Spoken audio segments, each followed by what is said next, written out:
آج تک میرے پاس احباب تعویذ کے لیے آتے ہیں، مجھے تعویذ چاہیے. اچھا کس چیز کا؟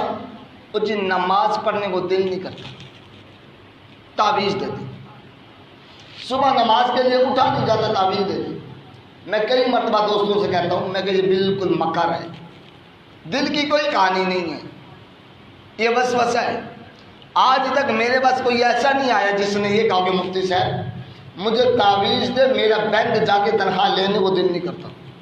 وہاں سب کا دل کرتا ہے، کبھی کسی نے تنخواہ نہیں چھوڑی. جب معاملہ آتا ہے نماز کا دل ہی نہیں کرتا ہمارا.